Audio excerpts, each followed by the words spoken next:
Classification of proteins. So if you take any classification, it is based upon different factors. So how we saw in the earlier classes, classification of amino acids. So today you should see the classification of proteins.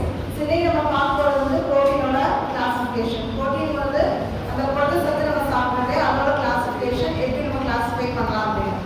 எந்த ஒரு classification எடுத்துட்டாலும் ஏற்கனவே நம்ம பார்த்த மாதிரி அது வந்து ஏதாவது ஒரு பேஸ் பண்ணி தான் classify பண்ணுவோம். So first வந்து எதை பேஸ் பண்ணி classify பண்றோம்னா so first we classify based on the size and shape of the protein molecule. So what is the size and the shape of the protein molecule? So based upon that it can be classified. So it can be classified into fibrous protein and globular protein. So based on the shape, if it has a fibrous structure, it is called as fibrous protein, and the globular structure is a more compact structure and it's more complex than the fibrous structure. So that is called as the globular protein. So if you see the common examples for fibrous protein, mainly the property is that it has acceleration of length and the width of less than the greater than 10, and main example is keratin from hair and collagen. So all these are the single coiled molecules, so they come under the category of fibrous protein. So next one is globular protein. So globular protein, as I told you, it is a much highly specialized structure of protein, the globular proteins. So they are even more compact. So the specialized molecules are the globular proteins, so they come under the category of the globular protein. So the common example for globular protein is that mainly have hemoglobin and myoglobin. So what is myoglobin? So hemoglobin is the storage form that is which carries the oxygen and which gives the red coloring matter to the blood, that is the hemoglobin. So same function which is present in the invertebrates is called as the myoglobin. So hemoglobin carries the oxygen in the humans in the mammals, whereas in the invertebrates the myoglobin carries the oxygen. That is the main difference. So this is the classification based upon the size and shape of the protein molecule. So size and shape which we classify பண்ணனா ரெண்டு different classes இருக்கு.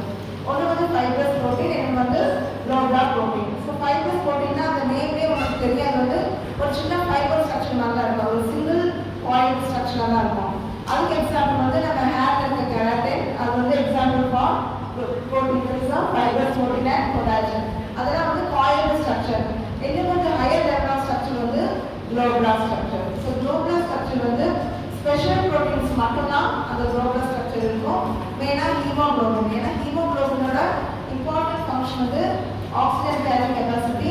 அதனால அது வந்து முக்கியமான function perform பண்ணதுனால அது வந்து காம்பாக்ட் ஸ்ட்ரக்சராக இருக்கிறதுனால அது வந்து ஃபுல்லி ஃபங்க்ஷனலாக இருக்கும். ஏன்னா நிறைய ஹீமோகுளோபின் மாலிகூல்ஸ் இருக்கு, அப்போ அது வந்து மினிமம் ஸ்பேஸ் அகாமடேட் பண்ணாதான் அது வந்து ஃபுல்லி ஃபங்க்ஷனலாக இருக்குமே. So that comes under the category of globular protein. So இது வந்து first classification based upon the size and shape of the protein molecule, fibrous protein or globular protein. So you have to write what you mean by fibrous protein.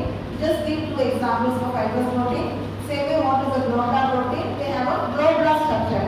Globular means even more highly complex structure, not a coiled one.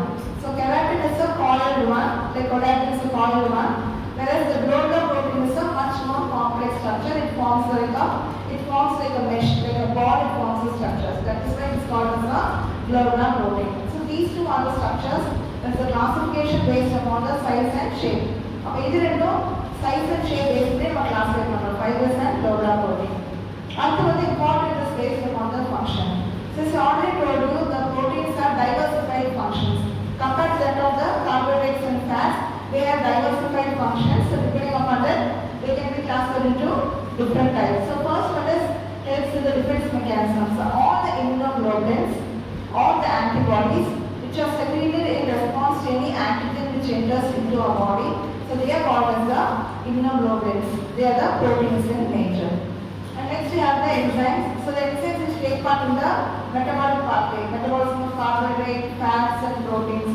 So all enzymes are proteins in nature. And then the hormones, we have many peptide hormones. So some of the peptide hormones are mainly responsible. The important peptide hormone is responsible for maintaining the blood pressure. So you have heard about angiotensin, that is the important peptide hormone maintaining the blood pressure, mainly secreted in the kidneys. So that is the major peptide hormone. So proteins can also function as hormones. Apart from enzymes, proteins can function as hormones. And then they help in the contraction of the muscle. Example, actin and myosin. And then so classification, the contraction mainly is the actin and myosin helps in the contraction of the muscle. And then you have the structure between the skin, cartilage and nail, they form the protein. They are nothing but the proteins. The protein present in skin, cartilage and also the nails. And respiration, hemoglobin, myoglobin and cytochromes. So if we take the cytochromes are the colored compounds that are present mainly in the mitochondria.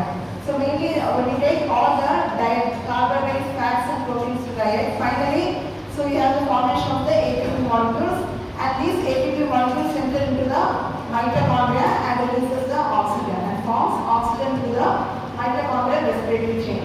So for that process of mitochondrial respiration, you require the various enzymes like cytochromes based upon the size and shape, fibrous protein and globular protein. So example for fibrous protein is keratin present in hair, and for globular protein mainly the hemoglobin molecule.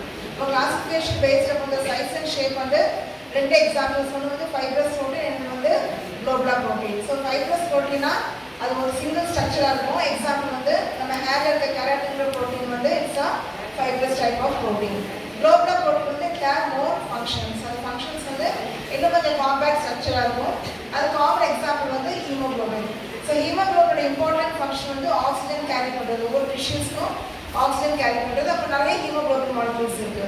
அப்ப அந்த haemoglobin மாலிக்யூல்ஸ்லாம் அந்த structure காம்பாக்டா இருந்தானா அது வந்து oxygen டைட்டா find பண்ணி ஒவ்வொரு டிஷ்யூஸ்க்கு வந்து ஆக்ஸிஜன் கொடுக்கும். அப்ப அது வந்து globular structure. So these two are the classification based upon the size and shape of the protein molecule. So next classification is based upon the functions, various functions the proteins perform. So first one is the defense mechanism. Example is immunoglobulin. So when antigen enters, any foreign organism enters into a body, they are called as antigens.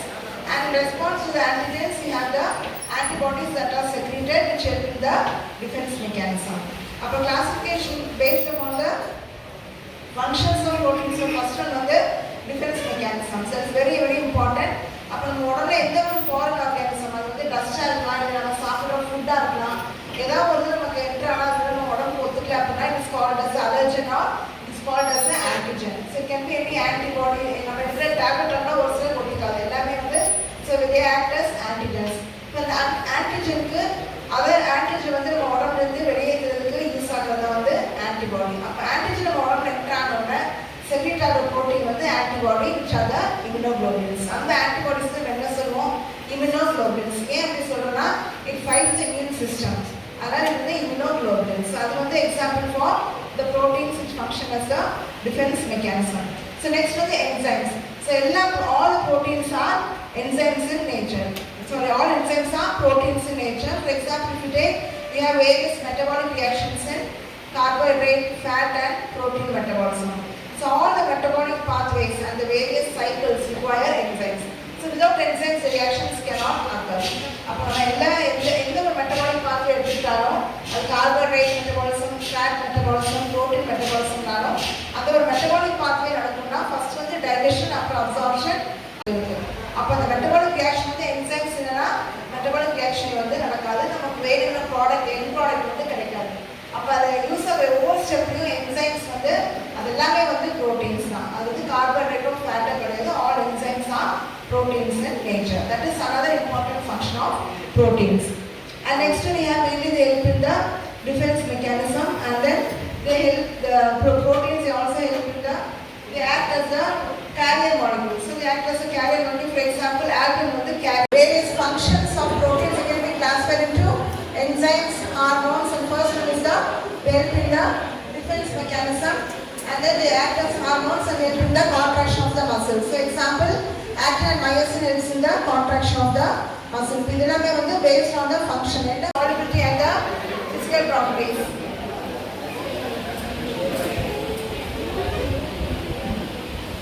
Classification is based on the solubility and the physical properties of protein. They can be classified into simple, conjugated and derived proteins. So last time we பார்த்தது classification of protein based upon the solubility. அது water soluble, அதுக்கப்புறம் அதோட physical properties basically classify பண்ணுறோம். அது more different types: simple proteins, conjugated proteins and derived proteins. Simple proteins na proteins மட்டும் இருக்கும். Conjugated proteins வந்து protein plus non protein part இருக்கும். அந்த non protein part name வந்து prosthetic group அப்படின்னு சொல்றோம். என்ன நான் புரோட்டீன் பார்ட் இருக்கோ, என்ன ப்ரோசிட்டி குரூப் இருக்கோ அதை பொறுத்து can be further classified into different types. இப்போ கார்போஹைட்ரேட் அட்டாச் ஆச்சுன்னா நான் புரோட்டீன் பார்ட்னா அது வந்து கிளைகோப்ரோட்டீன் சொல்றோம்.